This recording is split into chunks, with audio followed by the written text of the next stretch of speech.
Hey there. Tonight, as you settle into the comfort of your bed, let me transport you back to October 8th, 1871. The city of Chicago spreads before you like a tinderbox waiting for a spark. You're about to experience one of history's most devastating urban disasters, not through the lens of textbooks, but through the eyes of someone who lived it. Before we begin this journey into the past, I want to thank each of you for choosing to spend your evening with me. Whether you're in New York, London, Tokyo, or anywhere else around the world, welcome. Drop a comment below and let me know where you're listening from and what time it is there. I love seeing our community of night owls and early sleepers come together from across the globe. So, dim the lights, adjust your pillows, and let your breathing slow. Tonight, you'll walk the wooden sidewalks of a city that's about to burn for 30 hours straight. You'll feel the heat on your face, taste the smoke in the air, and understand why 300 people never made it to sunrise. But don't worry, I'll be your guide through the flames, and by the end, you'll return safely to the present, grateful for your modern fire codes and concrete buildings. Let's begin your journey into the Great Chicago Fire. You wake on Sunday morning, October 8th, 1871, in your modest wooden cottage on Deconstructing Street, not far from where Patrick and Catherine O'Leary keep their barn. The autumn air carries an unusual dryness. It hasn't rained properly in months. Your neighbor, Daniel Sullivan, mentioned yesterday that the prairie grass outside the city limits has turned to straw. You dress in your Sunday wool suit, the fabric rough against your skin, and notice through your window that the wind has picked up considerably since last night. The wooden shingles on your roof rattle like bones. Chicago has already seen several fires this week. Your friend lost his workshop on Saturday to flames that consumed 4 blocks before the exhausted fire department could stop them. The city's 185 firefighters are worn thin, having battled blazes for days. You can smell smoke lingering in the air from yesterday's fire, mixing with the usual stench from the stockyards. As you prepare your morning wash, you notice your water barrel is nearly empty. The drought has affected everyone. The Chicago Tribune wrote last week that the city was ready to burn. But you dismissed it as sensationalism.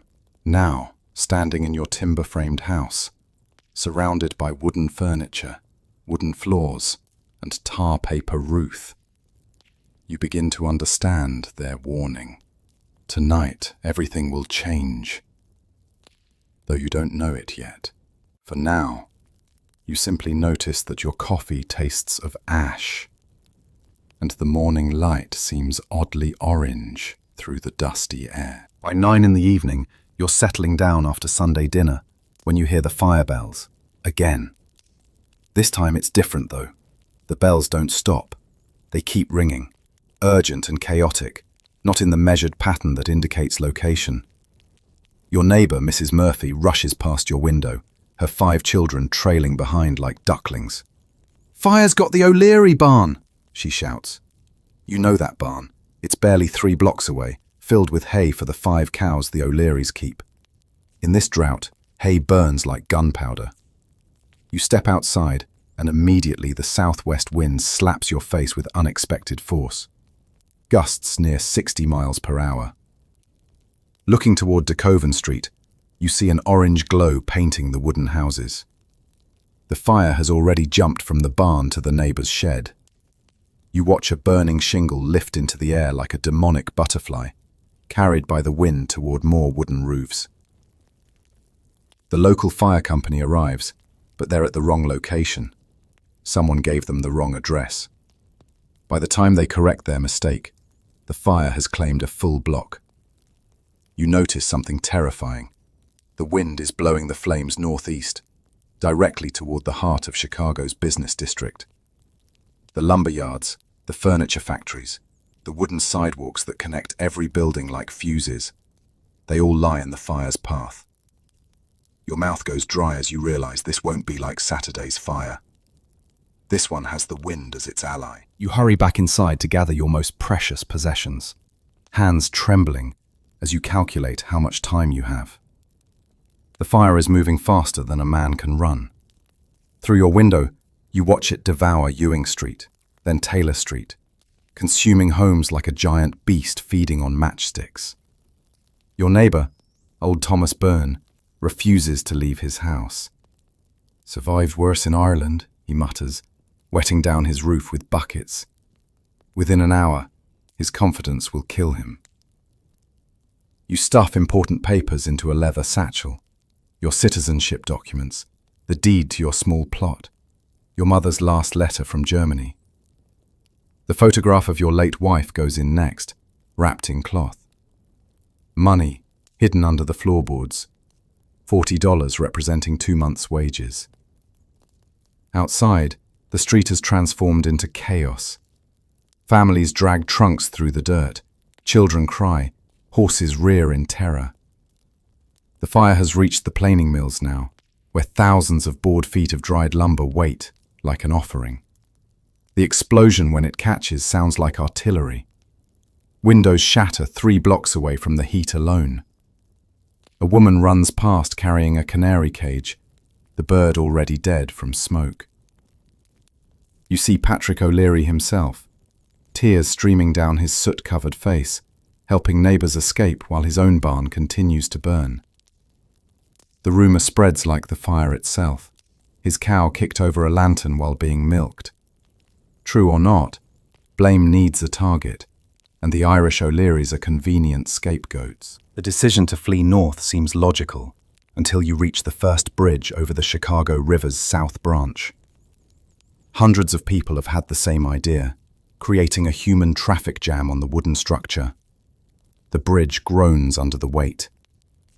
Below, the river itself appears to burn. Years of dumped grease and industrial waste have created a flammable surface that now carries flames like a river of hell. Coal yards line the southern bank, their black mountains beginning to glow red.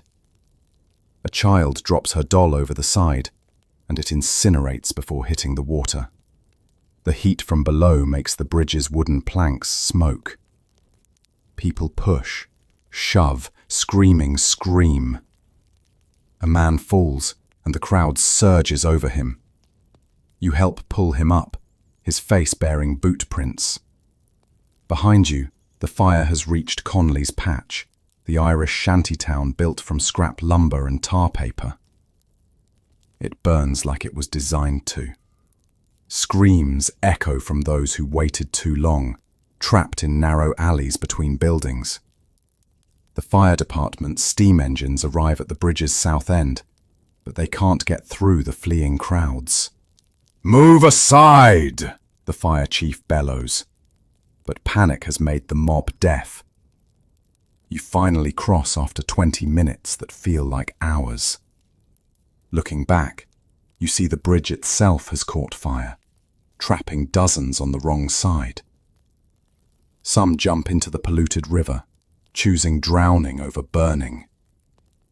The wind carries their screens northeast, toward the city centre, that doesn't yet know it's doomed. North of the river, you think you found safety, but the wind carries burning debris like artillery shells. A piece of flaming wood the size of a door lands on the roof of Parmalee's stable, instantly igniting the hay inside. Within minutes, 50 horses burn alive, their screams adding to the symphony of terror. The fire has jumped the river's south branch, using the wind as its bridge. You stumble into the West Division, where the working poor live in wooden tenements, stacked like kindling. An Italian family argues in their doorway. The father wants to stay and protect their grocery store. The mother clutches their infant, begging to leave. Economics versus survival, a calculation being made in thousands of homes. The fire department abandons entire neighborhoods, focusing on saving the business district. "Let the slums burn," you hear a policeman say. save what matters. But the fire doesn't discriminate by property values. It consumes the poor wooden shacks and races toward the mansions with equal hunger. You pass a saloon where men have broken in, drinking themselves to courage or oblivion. One raises a toast. To Chicago! May she burn bright! A priest leads a group of orphans past, their faces blank with shock. The smallest ones don't cry anymore. The smoke has stolen their voices. You help carry a little girl whose legs have given out. Her weight nothing compared to the leather satchel that holds your entire life.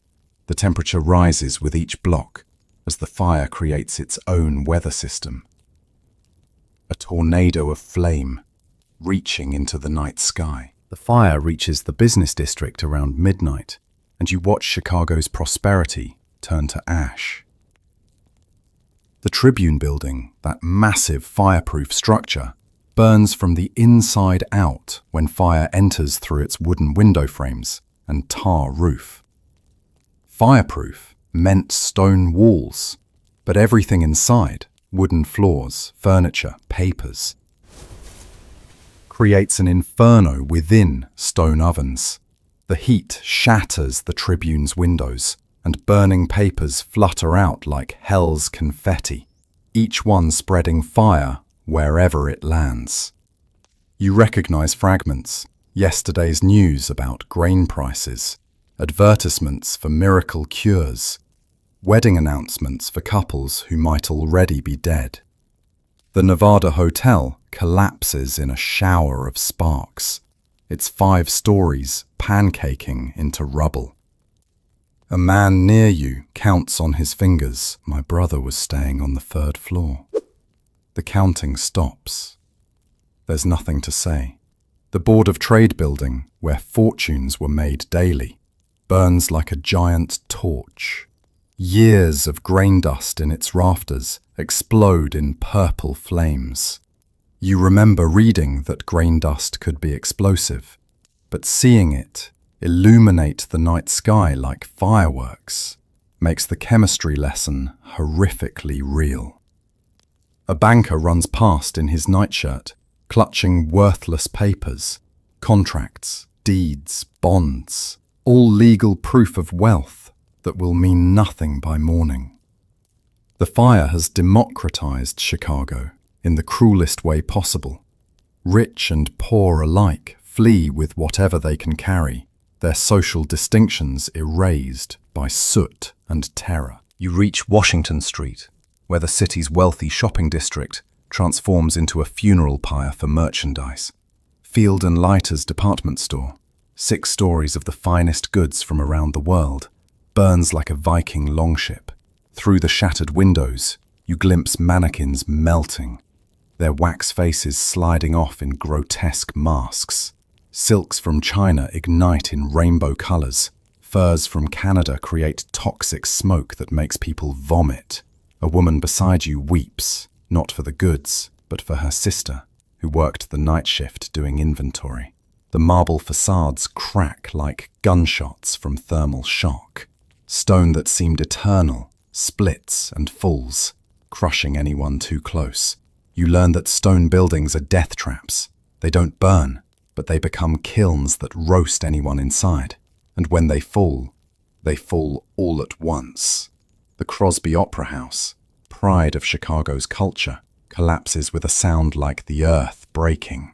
Its grand piano falls through 5 floors, each impact creating a discordant note that somehow sounds like a death knell for civilization itself. The fire has created its own wind system now, a convection current that pulls air from ground level and shoots flames hundreds of feet skyward. Birds fall from the sky, cooked in mid-flight. The temperature at street level exceeds 2,000 degrees Fahrenheit in some places. Iron lampposts bend like rubber. Your boots stick to melting tar on the wooden sidewalks with each step, making escape feel like a nightmare where you can't run fast enough. The courthouse square becomes a trap for hundreds who thought the open space would save them. You arrive to find families huddled on the grass, surrounded by their salvaged possessions. The trees offer shade from falling embers until they themselves ignite. A man tries to save the courthouse records, throwing legal documents from windows. Birth certificates, death records, marriage licenses. Chicago's civil memory scatters to the wind and burns. Each paper represents a life, a transaction, a moment of law that kept society functioning. Now, they're just fuel. The courthouse bell tower catches fire, and the bell begins to toll irregularly as the heat warps its metal. It sounds like Chicago's death rattle. The prisoners in the basement jail scream to be released. Some are there for petty theft, others for murder, but fire makes no distinction. A judge argues with guards about releasing them. They'll add to the chaos. They'll burn alive. The moral debate ends when the roof collapses, making the decision moot. You help an elderly woman whose dress has caught fire, rolling her on the ground until the flames die. Her granddaughter watches with eyes that have seen too much for her 8 years. The heat has created dust devils that dance through the square, picking up burning debris and flinging it in spirals. One catches a pile of salvaged furniture, instantly converting someone's saved possessions into a bonfire. The temperature makes breathing feel like swallowing fire, each breath a conscious agony. By 2 a.m. Monday morning, you've reached the North Division, where Chicago's elite built their supposedly safe mansions. The fire arrives like an army, crossing the main branch of the Chicago River on burning ships and debris. The wooden ships moored at the docks become floating torches, drifting downstream and spreading fire to every wharf they touch. You watch millionaire Judge Gary's mansion ignite. His servants run out carrying silver platters and oil paintings, while the judge himself stands in his nightgown, watching 30 years of success turn to smoke. I was poor once, he says to no one. I can be poor again. But his eyes suggest otherwise. The Catholic orphanage erupts in flames despite the nuns' prayers. They lead 200 children out in a human chain, the older ones carrying infants. One nun stays behind, refusing to leave the sick children in the infirmary. The building collapses minutes later, and the other nuns drop to their knees, their prayers mixing with smoke. Horses run wild through the streets, some with manes on fire, driven mad by pain and fear. One crashes through a mansion's front window, dying in what was once an elegant parlor. The stench of burning horsehair mixes with the smell of charred wood, and something worse, the sweet, sickening smell of burning human flesh from those who didn't escape in time. You try not to think about what that smell means, but your stomach knows, and you vomit what little remains from your Sunday dinner. The Exposition Building, Chicago's crystal palace of iron and glass, becomes a death trap you barely avoid. Hundreds sought shelter there, believing iron couldn't burn. They were technically correct. Iron doesn't burn, it melts. The glass windows explode from heat, sending shards like shrapnel into the crowd. The iron girders glow red, then white, then bend like taffy. The building doesn't burn, it collapses into a molten heap, entombing everyone inside. A policeman tries to maintain order, but what authority does a badge have against elemental chaos? He finally throws his helmet aside and runs with everyone else. You recognize him, Officer O'Sullivan, who used to walk your neighborhood beat. Yesterday, he represented law and order. Now he's just another refugee. The Waterworks building, the pride of Chicago's modern infrastructure, burns despite sitting on the lakeshore. When the pumping stations fail, the fire department loses water pressure. Fire engines become useless sculptures. Firefighters abandon their equipment and join the exodus. One sits on his engine, weeping openly. 30 years fighting fires, he says, and now the fire wins. The mayor passes by in his carriage, but the crowds won't let him through. You said the city was fireproof, someone screams. The mayor has no answer. Political power means nothing when your entire city becomes kindling. The social contract burns, along with the contracts in the courthouse. You're all equally helpless, equally human, equally afraid. Lincoln Park becomes humanity, compressed into a few acres of supposed safety. 20,000 people crowd into the cemetery grounds, thinking the lake will protect them. The gravestones provide ironic shelter, the dead offering refuge to the soon-to-be dead. Families dig shallow pits in the sandy soil, covering themselves with wet blankets that steam in the heat.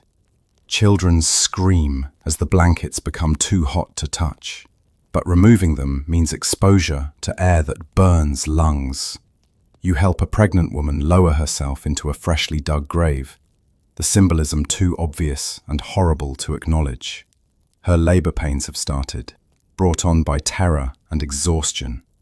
There's no doctor, no midwife, just scared people trying to help as she brings life into a world that's ending. The baby arrives as the sky glows orange, its first breath filled with smoke. Someone jokes darkly that it's being baptized by fire.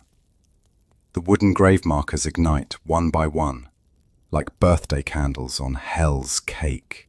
Stone monuments crack and explode, sending shrapnel through the crowd. A piece of marble bearing the inscription, "Rest in peace," strikes a man in the head, killing him instantly. The irony would be funny, if anything could be funny anymore.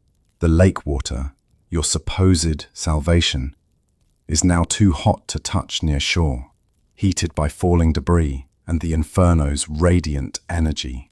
Fish float belly up in the shallows, cooked in their own habitat. Dawn on Monday brings no relief, only revelation of the catastrophe's scale. The smoke has turned the sunrise into a blood-red eye surveying its destruction. You've survived the night by standing waist-deep in Lake Michigan with thousands of others, holding your satchel above your head until your arms went numb. Children who couldn't stand tall enough drowned in 3 feet of water, while their parents held them up until exhaustion won. Bodies float among the survivors like accusations. A woman near you still clutches her dead infant, refusing to let go, singing it a lullaby in German. The fire has reached Fullerton Avenue, 2 miles north of where it started. It moves like a living thing, creating fire whirls that tear roofs off houses before igniting them. You watch a fire tornado lift a cow and fling it burning through a house window. The absurdity makes some people laughing laugh, the kind of laughter that borders on madness. Those who stayed in the water too long emerge with hypothermia despite the heat on land. The human body isn't meant for such extremes. An old man dies standing up, held vertical by the crowd pressure. No one notices for an hour. The wealthy offer fortunes for boats that no longer exist, burned at their moorings. Money becomes worthless paper.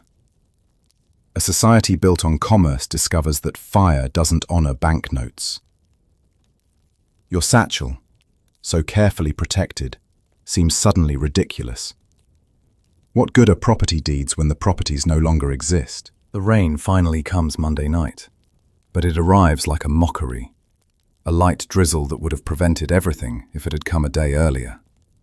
The drops hit your burned skin like acid. Each droplet stings, but you stand there anyway, mouth open, trying to catch moisture on your swollen tongue. The fire has burned itself out, running out of city to consume. From Fullerton Avenue, you turn back to look at where Chicago used to be. The view is impossible to process. 3.5 square miles of nothing but smoking rubble and twisted metal. Where buildings stood, only chimneys remain, pointing skyward like gravestones. The perfect grid of streets is still visible, outlined in ash and debris, like the skeleton of a giant beast. You start walking back, searching for where your house should be. The familiar landmarks are gone. You navigate by counting blocks from the lake, but even that's uncertain, because some streets have simply vanished. Where Deconstructing Street should be, you find a woman digging through ashes with her bare hands. "My wedding china," she says. "It might have survived." Her hands are bleeding, but she keeps digging. You recognize her as Mrs. O'Leary, the woman whose cow supposedly started it all, now searches for remnants like everyone else. The irony that she survived while hundreds died doesn't escape you. But blame seems pointless when standing in a dead city. You find your plot by the twisted remains of an iron fence you remember. Your house is powder and charred wood. The floorboards where you hid your money have turned to carbon. The relief efforts begin before the last embers die. Trains from Milwaukee arrive with bread and water, but distribution becomes another chaos. There's no organized system, no government structure left to coordinate. The strongest take first, creating fights over loaves of bread.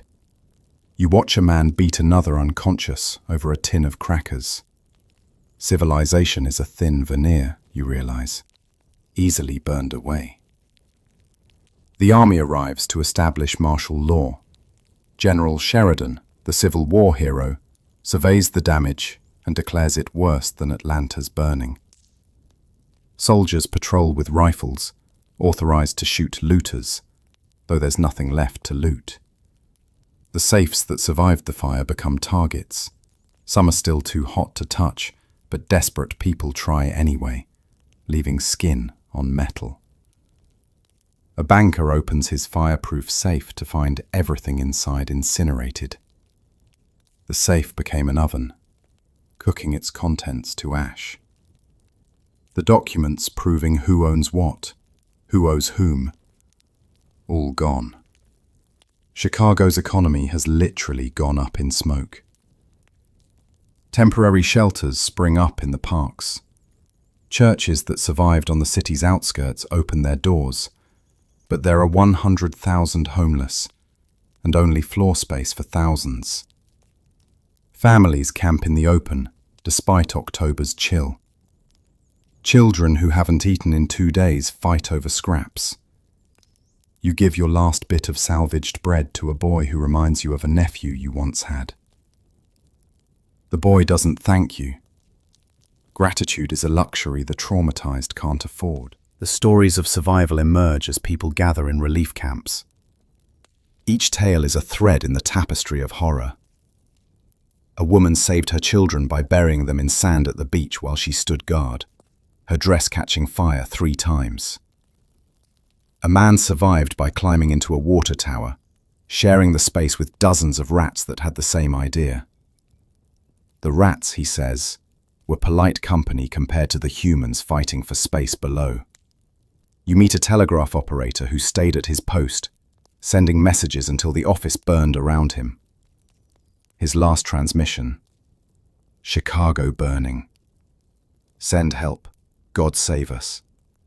His hands are melted to claws from touching hot equipment, but he's proud he did his duty. The prostitutes from the Sands district tell how they saved dozens of children abandoned in the panic, leading them to safety through underground tunnels, usually used for less noble purposes. Heroes emerge from unexpected places. A convicted murderer awaiting execution saved a judge's family, carrying the children through flames. The judge promises to argue for clemency, if there's ever a court again. These stories become the new currency. In the absence of everything else, people trade tales of survival, each trying to make sense of senselessness. The priest holds open-air services, but his sermons about God's will ring hollow. If this is God's will, an old woman says, then God is cruel. The priest has no answer that doesn't sound like mockery. The death count begins, though it will never be accurate. Bodies burned to ash leave no trace. Entire families vanished without anyone to report them missing. The official count will say 300, but you've personally seen more than that. The true number is likely thousands. The morgues overflow, so bodies are laid in rows in parks. People walk among them, looking for loved ones, though many are burned beyond recognition. A woman claims 3 different bodies as her husband. Who can prove her wrong? The smell of death pervades everything. It seeps into your clothes, your hair, your memory. You'll smell it years later when any fire burns. The burned district becomes a grotesque tourist attraction. People from other cities arrive to gawk at the destruction, buying pieces of melted glass as souvenirs. Photographers set up equipment, charging survivors to pose in the ruins of their homes. Capitalism reasserts itself, even in catastrophe. You refuse to pose, but others need the money. Dignity becomes another luxury the desperate can't afford. Mass graves are dug for the unidentified. Priests, ministers, and rabbis argue over what prayers to say. Finally, they settle on silence. No words seem adequate. You watch them lower wrapped bundles that were once people with names, stories, dreams. Now they're statistics in a disaster that will become legend. The children who died in the orphanage get their own section. Tiny graves that make grown men weep openly. The blame begins before the ashes cool. Mrs. O'Leary becomes America's villain, her cow the most famous animal in history. The story is too perfect. Irish immigrants' carelessness destroys American city. Never mind that she was in bed when the fire started, that she lost everything too, that the cow story was likely fabricated by a reporter. Chicago needs a scapegoat smaller than its own negligence. The city had built itself from pine and tar, packed buildings together like dominoes, ignored fire codes for profit, but blaming systemic greed lacks the satisfaction of blaming a person. You see Mrs. O'Leary at a relief station, her face hidden under a shawl. Children throw stones at her. "Cow killer!" they shout, though it's unclear if they mean she killed Chicago or Chicago killed her cow. She'll live another 24 years as a hermit, destroyed by a story that probably isn't true. The newspapers, printed now in other cities, spread the legend. Editorial cartoons show the cow kicking the lantern with Satan's grin. The truth, that cities built of wood in drought conditions are tinderboxes waiting for any spark, is less satisfying than mythology. Insurance companies refuse to pay, claiming act of God clauses. God becomes the ultimate responsible party, absolving human greed and stupidity. The lawyers who survived sharpen their pencils. Litigation will continue for decades, arguing over ownership of lots where no structures remain, fighting over fortunes that no longer exist. The reconstruction begins while ruins still smoke. Within days, architects arrive with grand plans for a new Chicago. Fireproof, modern, magnificent. They speak of rising from ashes like the phoenix, though you notice they stay in hotels in the unburned sections. The wealthy secure loans from eastern banks, mortgaging their burned lots for capital. The poor, without property to leverage, become permanent refugees. Class reasserts itself quickly. The democracy of disaster was temporary. Those with connections eat in relief tents with tables and chairs. Those without eat standing in the mud. You find work clearing rubble, earning 50 cents a day moving tons of debris. Your burned hands split and bleed, but the alternative is starvation. The city pays by the load, so you work until you collapse. Others aren't so lucky. The old, the sick, the badly burned can't work. They depend on charity that's already wearing thin. Other cities' sympathy has limits. Chicago should have built better, they say, as if the dead chose their fate. Construction workers arrive from everywhere, smelling opportunity. They'll build the new Chicago on the graves of the old. Literally, they use rubble from destroyed buildings as foundation fill. Your former life becomes part of the infrastructure of the future city. Every new building stands on crushed dreams and carbonized bones. The metaphor is too obvious. too painful to acknowledge. Winter comes early, and the temporary shelters can't handle Chicago's brutal cold. The barracks, built for fire refugees, have gaps between boards where snow blows through. You wake to find frost on the inside walls, your breath visible in the supposed warmth of indoors. Children develop coughs that turn to pneumonia. The fire killed quickly. Winter kills slowly. The hospital tents overflow with respiratory cases. You recognize the symptoms of consumption. Tuberculosis thriving in overcrowded, unsanitary conditions. The doctors do what they can, but mostly they watch people die of poverty, disguised as disease. Food distribution becomes harder as snow blocks roads. The bread lines stretch longer, while supplies shrink. Frostbite takes fingers and toes already damaged by burns. You see a man lose his remaining fingers to the cold, having lost the others to fire. He laughs at the irony. Survived the inferno to be killed by ice. The wealthy have rebuilt enough to have warm shelters. Their chimneys mock the freezing pour with smoke that means heat, comfort, survival. The gap between those who have and those who had grows wider with each frozen death. Christmas comes with church services in tents. They sing Silent Night while wind howls through canvas walls. The irony of all is calm, all is bright isn't lost on anyone. Someone donates a tree, but no one has ornaments. Children hang strips of relief blankets as decoration, making beauty from disaster's remnants. Spring 1872 brings the miracle of rapid rebuilding and the curse of forgotten lessons. New Chicago rises with astonishing speed. Wood frame buildings again, because brick and stone cost too much. The fire ordinances passed in October's aftermath are quietly amended, lobbied into weakness by developers who need profit over safety. You watch them build with the same materials, the same methods, the same density that created the perfect firestorm. History, you realize, teaches nothing to those who profit from ignorance. You find steadier work as construction booms. The burned hands that cleared rubble now nail boards for new buildings. Each hammer strike feels like participating in future disaster. But work is work, and survival trumps philosophy.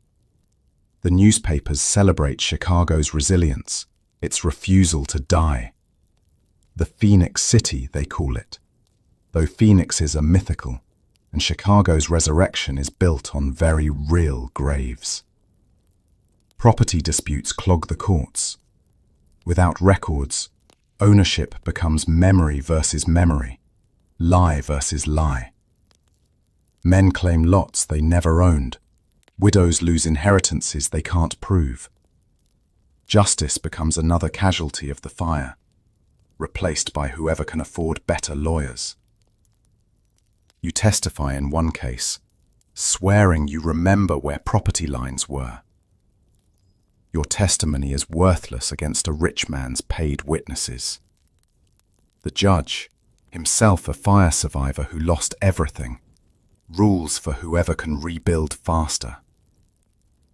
Possession becomes law in the absence of documentation. A year after the fire, October 8th, 1872, the city holds memorial services you can't bear to attend. Politicians make speeches about triumph over tragedy while standing on ground where people burned alive. The mayor, re-elected somehow, speaks of Chicago's indomitable spirit. You know the names of the dominated, the very domitable dead who had no choice in their domitability. The memorial statue they unveil shows a phoenix rising. Not the melting children, not the burning horses, not the pregnant woman giving birth in a graveyard. Just a pretty bird that never existed, representing a resurrection that only the wealthy experienced. The poor are still poor, just now with scars. The O'Leary cottage has become a tourist attraction. People pay to see where the fire started, buying souvenirs from enterprising vendors. Mrs. O'Leary has fled the city, driven out by fame she never wanted for something that probably didn't happen. Her exile is Chicago's way of pretending the fire was one woman's fault, rather than collective civic irresponsibility. You visit where your house stood. Someone else owns it now. Bought it cheap when you couldn't prove ownership. They're building a factory there, another wooden structure packed with flammable materials and underpaid workers. You want to warn them, but what would you say? That cities burn? They know. That people die? They know. That profit matters more than lives? They especially know that. You move to the south side, where rent is cheap because everyone remembers this is where the fire started. Your neighbors are fellow survivors, identified by scars both visible and hidden. No one talks about that night directly, but it permeates everything. When someone lights a stove, everyone watches. When wind picks up, people get nervous. When fire bells ring, people run first and ask questions later.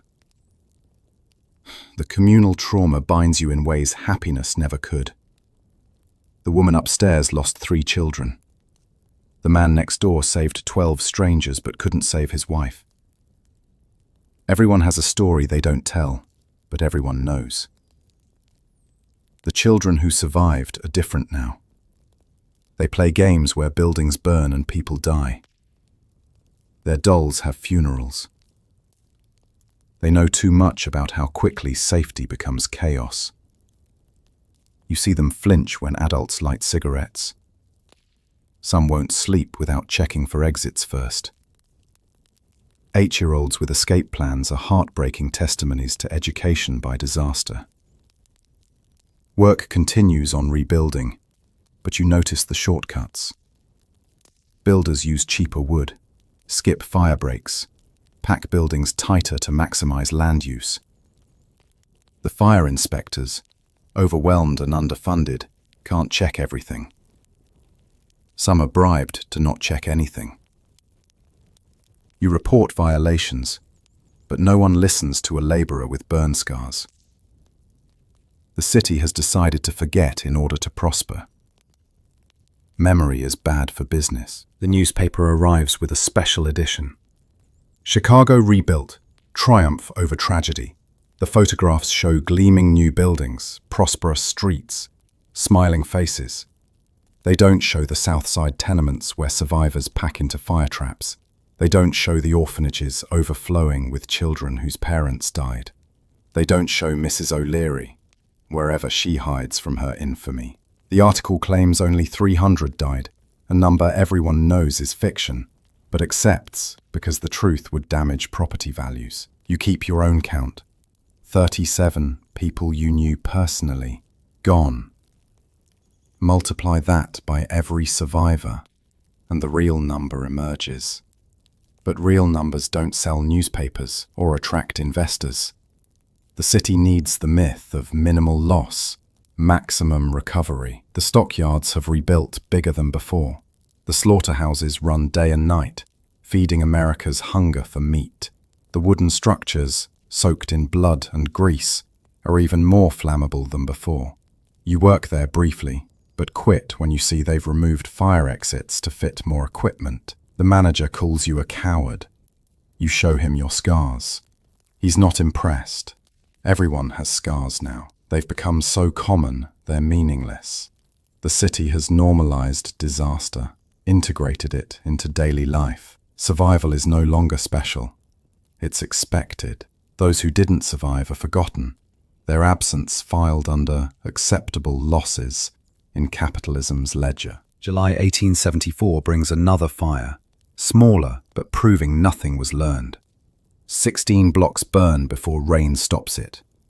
You watch from your tenement roof as the same panic, the same chaos, the same deaths play out.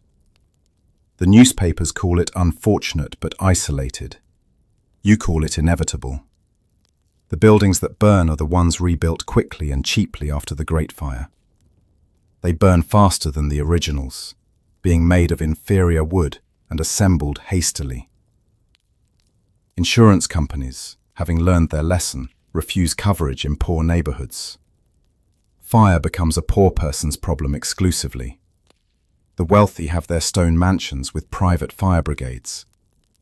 One millionaire has his own water tower, his own pumping station. He'll never burn again. The poor have bucket brigades and prayers, equally ineffective against serious fires.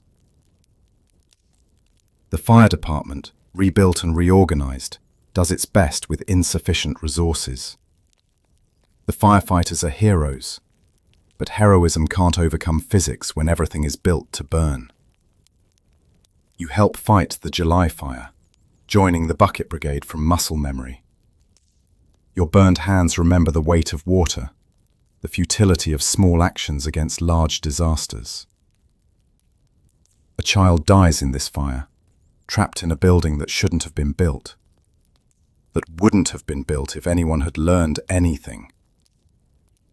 But learning requires admitting mistakes, and Chicago has decided its only mistake was not rebuilding fast enough. You develop a cough that won't go away, a gift from smoke inhalation and years of breathing construction dust. The doctor, a fire survivor himself missing 2 fingers, tells you it's common among survivors. Fire lung, he calls it, though that's not a medical term. It's what those who breathe superheated air call their permanent reminder. The medicine costs more than you earn in a week. The doctor gives you whiskey instead, saying it helps as much as anything. You drink it at night when the coughing keeps you awake, remembering when you had a house, a wife, a life that didn't revolve around survival. The memories feel like fiction now, someone else's story you once heard. The city has moved on, but your body hasn't. Every joint aches when weather changes, old burns protesting barometric pressure. You're a living weather forecast, feeling storms in your scars. Other survivors nod knowingly when you wince. You're all barometers now, feeling changes in your bones. The young people, those who came after or were too small to remember, don't understand. They see opportunity in Chicago's growth. You see kindling accumulating. They call you pessimistic. You call yourself experienced. The difference between pessimism and realism is whether you've been burned before. You've been burned in ways they can't imagine, though imagination isn't necessary. Just wait. Cities built on greed and wood always burn eventually. 5 years after the fire, October 1876, the city erects a permanent memorial. You attend, despite yourself, drawn by morbid curiosity about how Chicago will officially remember its dead. The monument is marble and bronze, depicting progress leading commerce forward. No mention of the dead, the burned, the destroyed. Progress and commerce, the 2 gods Chicago actually worships. The ceremony includes a reading of names, the official 300. Each name gets 5 seconds of acknowledgement, 25 minutes to dispense with the dead so the living can continue making money. You know 12 names not on the list, people too poor or foreign to be counted. The Irish, the Germans, the free blacks who lived in shanties by the river. They didn't make the official tally. Their deaths were statistical inconveniences. After the ceremony, there's a banquet for donors. You stand outside watching through windows as they toast Chicago's resilience, with champagne that costs more than you earn in a month. A fellow survivor spits on the monument. The police arrest him for vandalism. He laughs as they drag him away, shouting that you can't vandalize a lie. The newspapers report the dedication as a triumph of civic spirit. They include drawings of the monument, but no photographs of the crowd. Too many visible scars would spoil the narrative of complete recovery. Chicago has healed, they insist, showing pictures of buildings instead of people. You find work at a new factory producing fire equipment. The irony isn't lost on you. The owner is a fellow survivor who made a fortune selling fireproof safes that weren't. Now he makes water pumps and fire axes, profiting from the fear he helped create. He keeps a burned safe in his office as a conversation piece, not mentioning the documents inside it that ruined families when they burned. The work is steady but haunting. Each axe you sharpen might cut through a door to save someone or find bodies. Each pump you test might fail when needed most. You've learned that equipment is only as good as the system using it, and Chicago's system is still built on the foundation of profit over safety. A young worker asks about your scars during lunch. You tell him briefly about the fire. He asks if you saved anyone. The question stops you cold.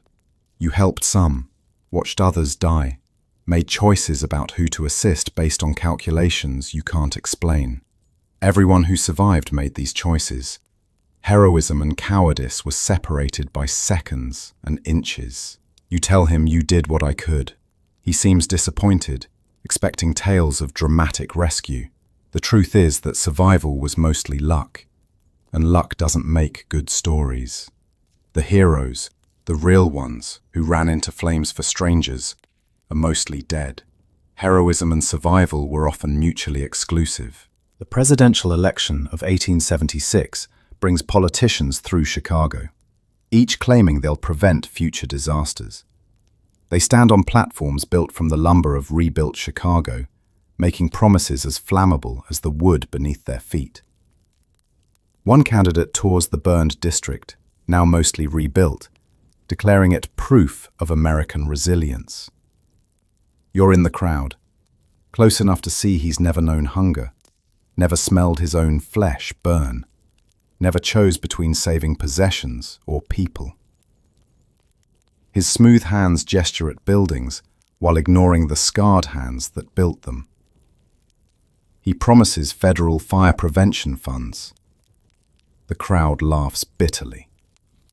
Prevention is for cities that haven't burned yet. Chicago has graduated to acceptance. A reporter asks you about recovery. You point to the new buildings, all wood, all packed together, all waiting for the next dry spell and strong wind. We've recovered, you say, right back to where we started. The reporter doesn't print that quote. It doesn't fit the narrative of progress. The election comes and goes. The winner is contested, controversial, ultimately irrelevant to daily survival. Presidents don't prevent fires. They just send condolences after. You've learned that government exists to count the dead, not prevent them from dying. The memorial services are better organized than prevention ever was. Your health deteriorates as 1877 arrives. The fire lung has progressed to something worse. The doctor now admits it's consumption, tuberculosis activated by weakened lungs. The sanitarium costs everything you've saved since the fire. You sell your few possessions, including the leather satchel you saved that night. It fetches $2, its burns and stains reducing its value. The buyer doesn't know it survived the Great Fire, carried your entire previous life, then carried nothing but memory. To him, it's just damaged goods. The sanitarium is full of fire survivors, all coughing, all dying slowly from that night years ago. The fire is still killing, just with patience now. You share a ward with a man who saved 7 children from a burning school. His heroism earned him burned lungs that are finally collecting their debt. He dies on a Tuesday, quietly drowning in fluid, his medal for bravery pinned to his nightshirt. The nurses have seen too much death to react. They change his bed for the next patient within an hour. There's always a next patient. Chicago continues producing them. The windows face the city, and at night you can see the glow of furnaces, factories, life continuing. Sometimes you see fires, small ones the newspapers don't report. Each one might be the beginning of another great fire, but probably isn't. Probability, you've learned, is a poor comfort when you've already beaten the odds once. Badly. Spring brings no recovery, only clearer recognition that you're dying. The sanitarium doctor, kind but honest, gives you months at most. The fire took 6 years to finish its work with you, but it was always going to win. You write letters to distant relatives, trying to explain a life interrupted by history. How do you describe the moment everything changes? The words feel inadequate. There was a fire doesn't capture the reality. I survived isn't entirely true. Parts of you died that night and have been dying ever since. A priest visits, offering last rites. You accept, not from faith, but from exhaustion. He speaks of heaven as a place without pain, and you wonder if that includes the memory of pain. Will you forget the smell of burning flesh? The sound of horses screaming? The choice between saving photographs or photographs' subjects? If heaven exists, is forgetting its greatest gift? Through your window, you watch Chicago building higher, reaching skyward with ambition that ignores its foundation of ash. The new buildings are taller, but still wooden at heart. Steel frames, yes, but filled with flammable everything else. The city has learned to build up instead of out, concentrating fuel vertically now. You want to warn them, but your voice is gone, stolen by coughing.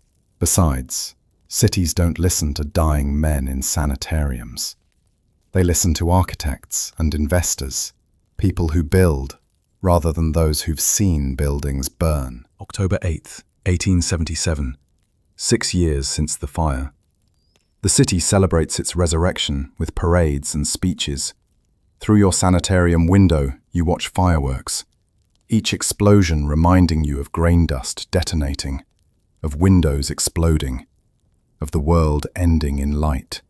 The other patients who can still walk crowd the windows. You're all thinking the same thing. Fireworks in a wooden city are madness. But Chicago has always been mad, just now with better publicity. A nurse brings newspapers with special editions about the city's miraculous recovery. The headlines proclaim, "Chicago stronger than ever." You look at the ward full of dying survivors and wonder how they define strength. Is it strength when the O'Leary family was driven into exile? When orphanages overflow with fire children? When sanitariums fill with fire lung patients? Or do they mean the strength of forgetting, of building atop graves, of converting tragedy into profit? The newspaper includes a map showing the burned district, now completely rebuilt. They've drawn it in bright colours, as if prettiness could erase the horror. You remember that map differently. Not in street names, but in deaths. That corner where the family burned in their basement. That block where the hotel collapsed. That bridge where people jumped. Your map is written in ghosts. The official map shows only property, the thing Chicago values above lives. The fireworks continue past midnight, the city insisting on celebration despite everything. November brings the final decline. You drift between consciousness and memory, unsure which is which. Sometimes you're back in the fire, warning people who've been dead for years. Sometimes you're watching the city burn from impossible angles, seeing every death simultaneously. The morphine the nurses give for pain makes the boundaries between then and now dissolve.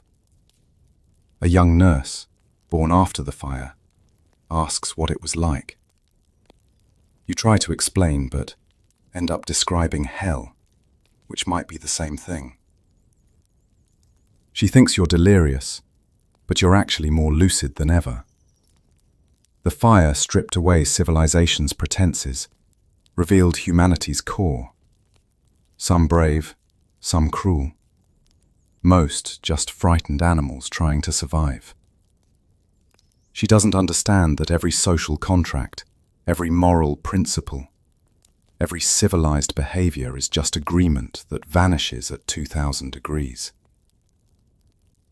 The ward has fewer patients now, not from recovery, but from death. Your neighbor, a German immigrant who lost his brewery and family, dies, reciting prices of beer, his mind stuck in before.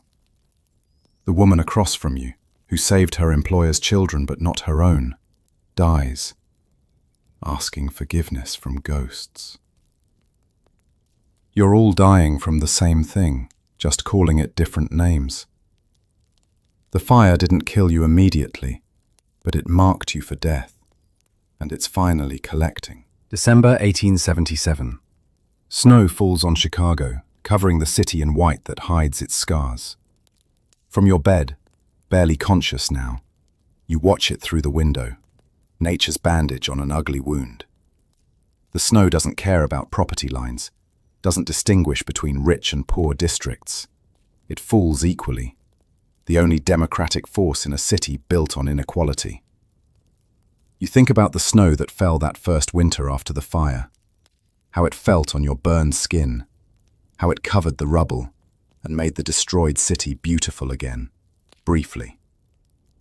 Beauty, you've learned, is often just hidden ugliness.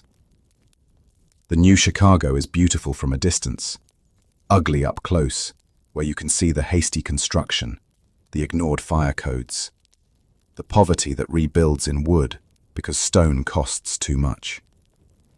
A child visits the ward with his mother, bringing Christmas charity.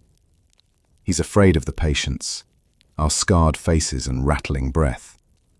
His mother, that we're heroes, survivors of the Great Fire. The child asks why heroes look so scary. His mother has no answer. Heroes, in stories, don't cough blood or die slowly in sanitariums. They don't have melted faces or missing fingers. They save the day and ride into sunsets, not into charity wards. You want to tell the child that real heroism is smaller, quieter. It's giving your last bread to a stranger, pulling someone from rubble, choosing to help when running would be easier. But your voice is gone. Your fever breaks on Christmas Eve, not toward recovery but toward ending. The delirium clears briefly, giving you cruel clarity about your situation. You're 34 years old, aged 60 by one night 6 years ago. The priest comes again, speaking of eternal rest. You wonder if the dead from the fire are resting, or if they're still burning in memory, in nightmare, in the stories survivors tell.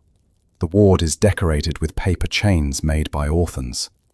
Fire orphans, the nurse mentions, as if that's heartwarming rather than heartbreaking. Each loop of paper represents a child whose parents burned, now making decorations for people dying from the same fire. The symbolism is too heavy for a holiday meant to celebrate birth. A group sings carols in the hallway, their voices echoing off walls that have heard too much coughing, too many death rattles. Silent Night again, that song that sounds like mockery to anyone who's heard a city scream. You close your eyes and see not Bethlehem, but Chicago. Not a star, but flames. Not shepherds, but refugees. Not wise men bearing gifts, but opportunists buying burned lots cheap. The Christmas story, twisted through trauma into something unrecognizable. When you open your eyes, the singers have moved on. The ward is quiet except for labored breathing and wind rattling windows. Chicago's version of Silent Night.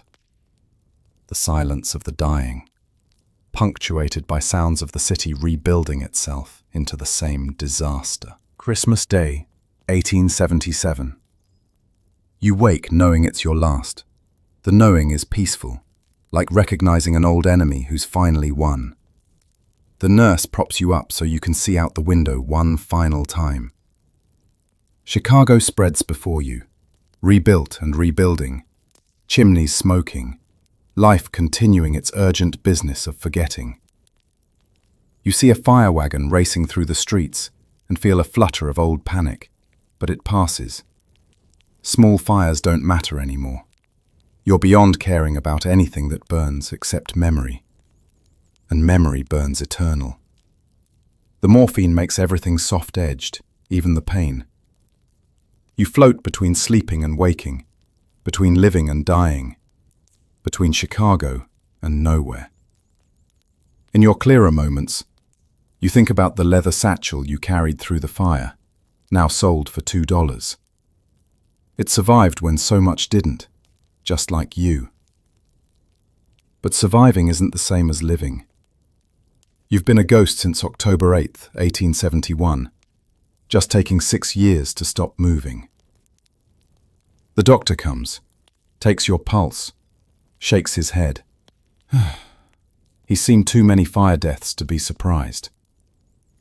The fire is still killing, will keep killing until the last survivor dies, until the last lung damaged by superheated air finally fails. Chicago will outlive you all, then claim the fire made it stronger. Cities have that luxury. They can rebuild. People just scar and die. The afternoon brings visitors you don't recognize until they speak. Fellow survivors from your old neighborhood, aged beyond recognition by poverty and trauma.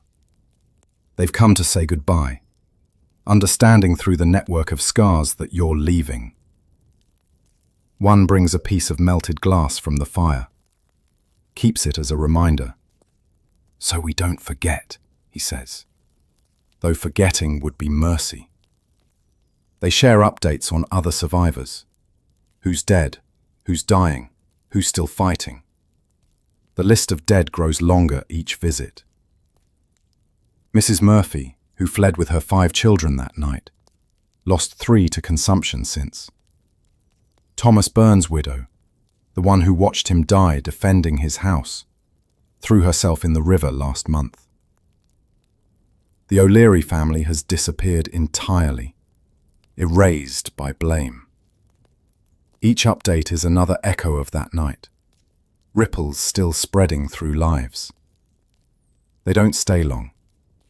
Visiting the dying is hard when you're dying yourself, just more slowly. They leave small gifts, a bit of bread, a religious medal, a photograph of the old neighborhood before. The photograph hurts most, showing what was lost, what can't be rebuilt, regardless of how many new buildings rise. After they go, you hold the photograph, looking at your old house, trying to remember what it felt like to have a future instead of just a past. The image blurs. Tears or dying vision, you're not sure which. Maybe both. Everything is ending. Has been ending since that night. Evening comes early in December. Darkness falling like a curtain. Your breathing has become a conscious effort, each breath calculated, costly. The nurse lights a candle by your bed. The irony of dying by candlelight after surviving the Great Fire isn't lost on you. But this flame is small, controlled. Nothing like the wall of fire that consumed everything. You wonder if this is how the fire started. Just a small flame, innocent, until it wasn't. The candle flickers in drafts from the poorly sealed windows, throwing shadows that dance like memories. You see faces in the shadows. People you couldn't save. People who saved you. People who died for no reason, except being in the wrong place when wind and flame met. The nurse reads from a Bible, something about dust to dust, ashes to ashes. Appropriate for someone who's been living in ashes for 6 years. Chicago was rebuilt from ashes, but people don't rebuild the same way. You've been a walking ash heap, waiting to collapse. The reading continues, but you're not listening anymore. You're remembering the sound of the fire. Not the screaming or the collapse of buildings, but the fire itself. It had a voice, a roar that spoke of consumption, transformation, ending. You're hearing it again now, but softer, internal. The fire you swallowed is finally consuming the last of you from inside. Night deepens, and with it, your connection to the living world weakens. The morphine isn't enough anymore, but the pain has changed. Less sharp, more encompassing, like sinking into dark water. You think about water, how you stood in Lake Michigan that night, how it saved and killed simultaneously. Water and fire, the two elements that defined that night, both capable of giving and taking life. You're drowning now in your own lungs, the water inside finishing what the fire started. There's poetry in that, or would be if you had energy for poetry. The ward is quiet except for and the wind outside. Chicago wind, the same force that drove the fire, that turned a barn fire into an urban catastrophe. It still blows, indifferent to what it's done, what it enabled. Wind has no memory, no guilt. Only survivors have those burdens. You think about the future Chicago, the one you won't see. Will it learn? Will it finally build with stone and steel throughout? Or will economics always triumph over safety? You know the answer. Knew it when you watched them rebuild with wood while the ground was still warm. Cities don't learn. They just forget faster than people do. The nurse checks on you, adjusts your pillows. She's kind, this girl who never knew Chicago before the fire. To her, you're history, already half ghost. She doesn't understand that everyone who survived is half ghost, caught between the living city and the dead one. Midnight approaches, bringing December 26th, though dates have lost meaning. You're suspended between heartbeats, each one a surprise, a question of whether another will follow. The candle has burned low, like you, consuming the last of its fuel. In the dying light you see your hands, scarred, claw-like, testament to what you grabbed, what you saved, what you lost in the heat. These hands that once built things, held things, loved things, now just markers of endurance that's finally ending. The city sounds filter through, horses on cobblestones, distant laughter from a saloon, life insisting on itself despite everything. Chicago never stopped, never mourned properly, just incorporated death into its rhythm and kept moving. You're about to become another absorbed casualty, another statistic in recovery. But you know what the statistics hide. Each number was a person, a story, a series of impossible choices made in impossible circumstances. You wish you could tell them all, but stories die with their tellers, and you're the last of many stories. The nurse has fallen asleep in her chair, exhausted from watching death. You don't blame her. Dying is tedious work, mostly waiting. You've been waiting 6 years for this moment, for the fire to finally finish its claim. It's almost a relief, like paying a debt you've carried too long. The candle gutters, flares, dies. Perfect symbolism for a fire survivor's death. In the darkness, you feel more than see, the presence of absence, if that makes sense. The empty spaces where people should be, where buildings stood, where life was before that night. You're about to join the absence, add your void to the collective nothing left by the fire. Your breathing has become irregular, long pauses between insufficient breaths. Your body is forgetting how to live or remembering how to die. The distinction hardly matters now. You think about the leather satchel one more time. That symbol of what you thought worth saving. Papers, photographs, money. All wrong. You should have grabbed people, helped more, saved lives instead of things.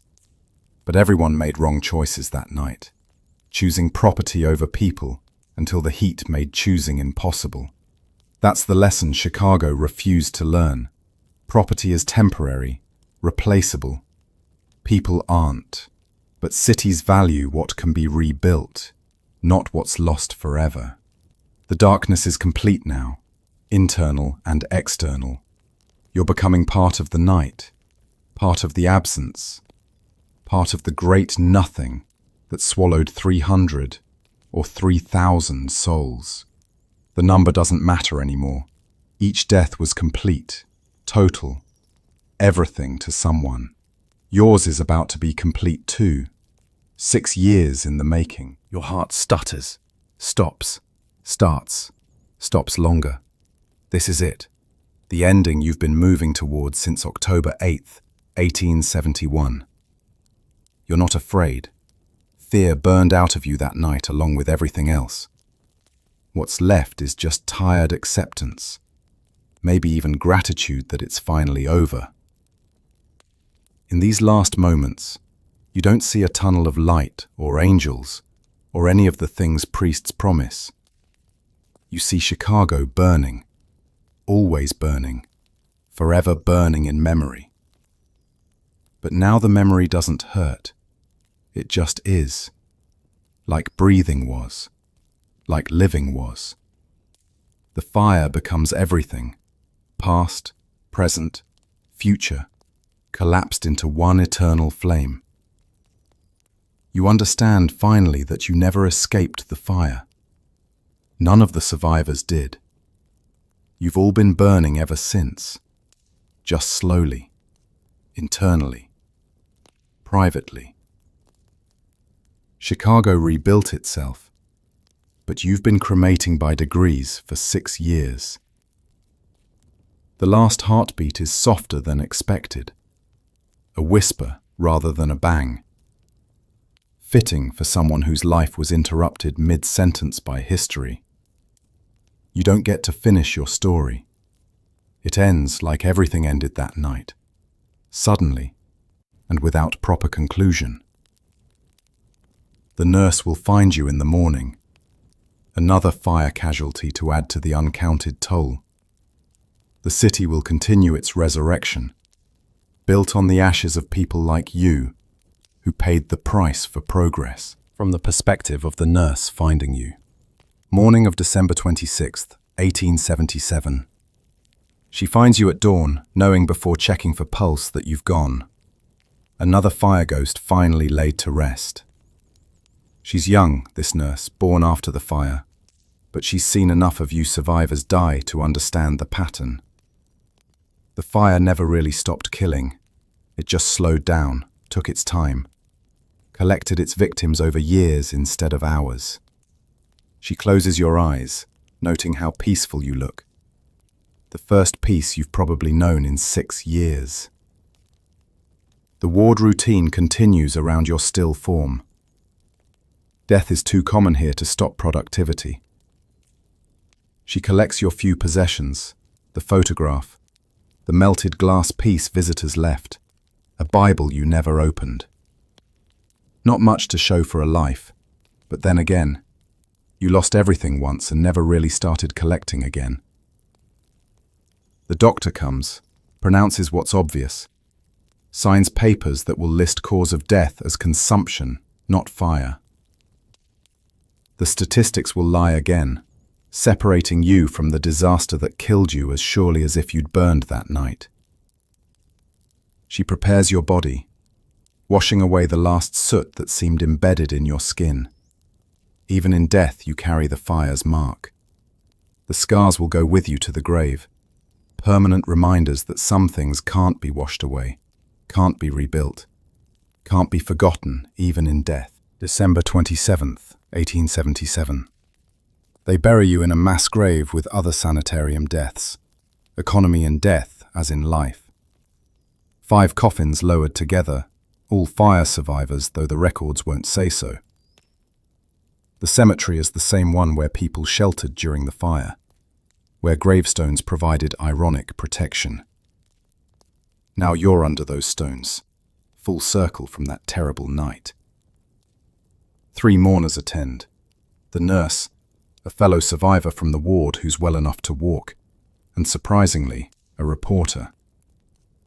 He's writing a story about the last victims of the Great Fire, though you're far from the last.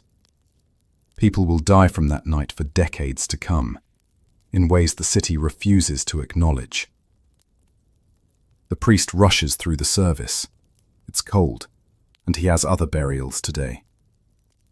Chicago produces bodies efficiently, even in winter. The words are generic: dust to dust, ashes to ashes. For you it should be ashes to ashes to ashes, an infinite recursion of burning. The coffin is pine, cheap, flammable. Even in death, Chicago buries you in kindling. The thought would be funny if anything could be funny about this. As dirt covers the coffins, the reporter asks the survivor about you. Just another ghost, he says. We're all ghosts. The reporter doesn't understand, won't print the quote. The story needs heroes and villains, not ghosts who took 6 years to stop walking. 1 year later, October 8th, 1878, the 7th anniversary of the Great Fire. Chicago celebrates its complete recovery with a grand exposition showcasing the rebuilt city. No one mentions the sanitarium wards still full of dying survivors, the orphanages still raising fire children, the O'Learys still in exile for a cow's supposed crime. The new buildings reach higher than ever.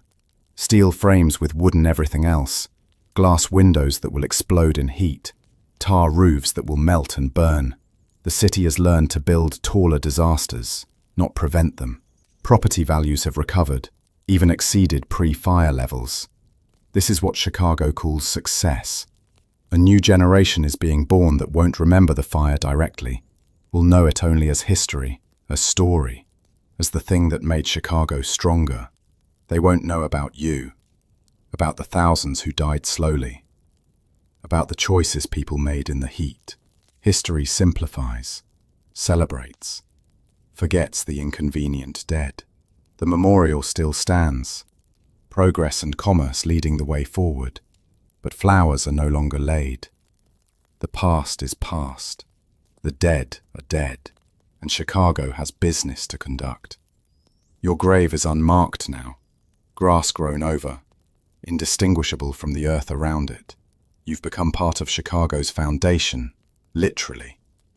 Bones and ash mixed with soil that will support new growth, new buildings, new disasters. October 8th, 1971. 100 years after the Great Chicago Fire. The city builds monuments now, holds ceremonies, teaches schoolchildren about the disaster that shaped modern Chicago. They tell a simple story: a cow, a lantern, a fire, a resurrection. Mrs. O'Leary has been officially exonerated. Too late for her to know. The truth was always more complex. But complexity doesn't fit on monuments. You and the others who died slowly are footnotes in history books, if mentioned at all. The official death toll remains 300, though historians now admit it was likely thousands. Numbers matter less than narrative, and Chicago's narrative needs triumph, not accurate accounting. Modern Chicago is steel and glass, concrete and code compliant. Fire can't destroy the whole city now. Just buildings, just blocks, just the occasional tragedy that makes the news briefly. The city finally learned, but at a price measured in lives like yours. Standing where the fire started, there's now a training academy for firefighters. They learn to fight what you couldn't outrun. Progress, perhaps. Or just irony. The leather satchel you carried is long dissolved, the photographs ash, the documents meaningless, but the scars remain, not on skin, which has long since decomposed, but on the city's soul. Every October, when the wind picks up and the air turns dry, Chicago remembers, perhaps not you specifically, but the weight of what happened, the price of what was built, the ghosts that still walk the streets when autumn comes, and the conditions are right for burning. And so, dear listener, as you lie safe in your bed tonight, far from wooden tenements and kerosene lamps, let the story of those who couldn't survive Chicago's greatest disaster settle into memory, like ash settling after flame. The person you walked with tonight, one of thousands whose names were never recorded, whose deaths were never counted, whose suffering was compressed into statistics. They represent all those who discovered that survival isn't binary. Some died in the flames. Others carried the fire within them until it finally consumed them from inside. Modern Chicago stands tall now, regulated and reinforced, its building codes written in the invisible ink of sacrifice. Every fire exit, every sprinkler system, every fire break between buildings exists because people like the one in our story paid the ultimate price for civic education. As your breathing slows and sleep approaches, be grateful for the simple safety of your non-flammable walls, your smoke detectors, your clear escape routes. These mundane protections are monuments more meaningful than any statue. Their civilizations promise that some lessons, at least, were learned. Rest now, in the gentle darkness of your room, where the only flames are safely contained in light bulbs, where the only smoke comes from blown-out candles, where the only heat is comfortable warmth that doesn't threaten. Let go of the story. Let it fade like smoke dissipating in cool night air. Tomorrow, you'll wake to a world where great urban fires are history, not threat. But tonight, for just these hours, you've walked with ghosts through flames, understanding why you wouldn't survive the Great Chicago Fire. Close your eyes, breathe deeply, and sleep, grateful for the boring, beautiful safety of the present, built on the ashes of the past. Good night.